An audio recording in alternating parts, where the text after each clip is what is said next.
I got a true story to relate to you tonight, my friends. But I lie to you. Would I lie to you? It was only a couple of years ago, friends. We were cruising along in the honeysuckle rows. We were out near Albuquerque, New Mexico. US of A, Western Hemisphere, Earth, Milky Way, universe. We were feeling good. We were in love with life. We were not mad at nobody. It's a true story, true story. There were little squirrels and rabbits and chipmunks dancing on the dashboard of the bus. Yes, they were. Little friendly furry creatures of the forest and dell. 17 little tiny lady mice about that big had on little pink tutus, little silver slippers. They had little velvet bows between their ears. They were linked tiny furry paw and tiny furry paw. They were right in front of the steering wheel. They were singing, zip-de-doo-dah, zip-de. Everything was beautiful. All of a sudden, I look around in the rearview mirror. Lo and behold, what did I see coming up behind us on the freeway going 11,423.2 miles per hour? But a Navajo van line semi-tractor and trailer truck. I was personally astounded. Really I was. I looked down back at the band. I said, band? I said, look at this dude going 11,423.2 on a 55 mph interstate. The band all had on rose-colored sunglasses that day. And they went, yeah. It's because they were accidentally stoned. Now I know what you're saying. Say, hey man, don't give us that jive. We know musicians don't get accidentally stoned. Friends, these are clean living young men and women. They do not cuss, drink, smoke, or chew or associate with them that do. But on this particular day, about 15 minutes before this story of the trucker that I'm telling you, about 15 minutes prior to this incident, I looked over and headed east on the freeway. I saw a Van Nuys girls junior high school basketball team in a yellow school bus. They were headed east at 723 miles an hour. Looked like a John Wayne war movie. There was smoke coming out of every window on that bus. I knew what it was. It was the noxious, evil killer weed.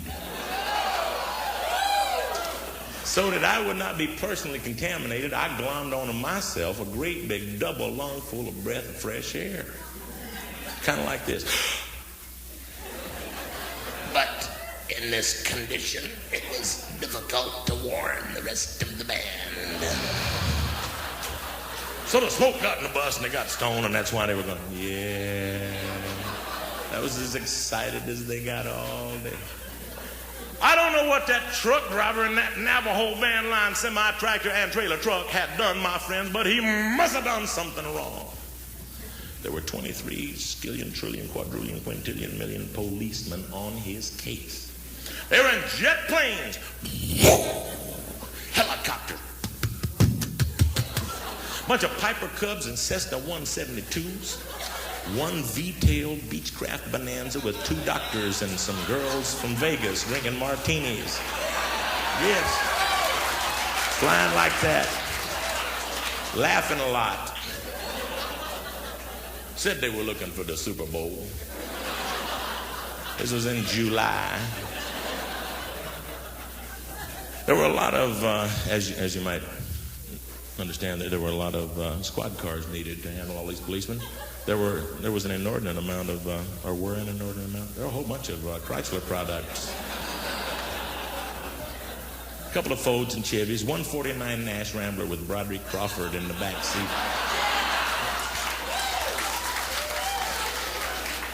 I don't know what they wanted with that truck driver, my friend, but they wanted to talk to him about something. Now, this is the scary part. As the truck came by the bus, I look around, and my jaw went slack and agape in utter awe and amazement. Kind of like this.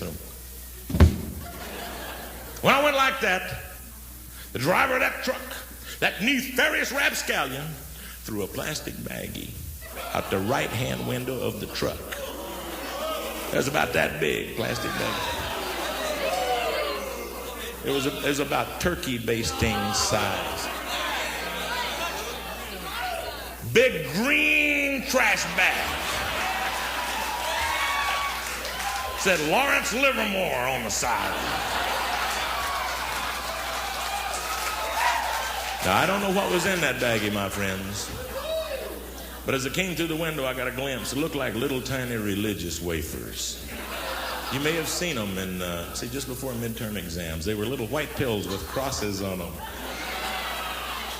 Landed right in the middle of my slack and egg jaw.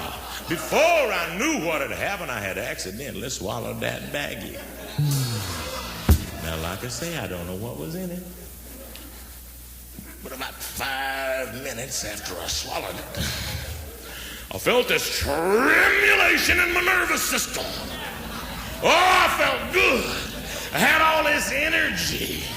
I wanted to drive fast, drink wine, make love, crash, shoot the teacher, flip out, go to Tijuana, get married. I want to live a little bit. Oh, yes. I felt like I wanted to save the universe. But I didn't know what was attacking it.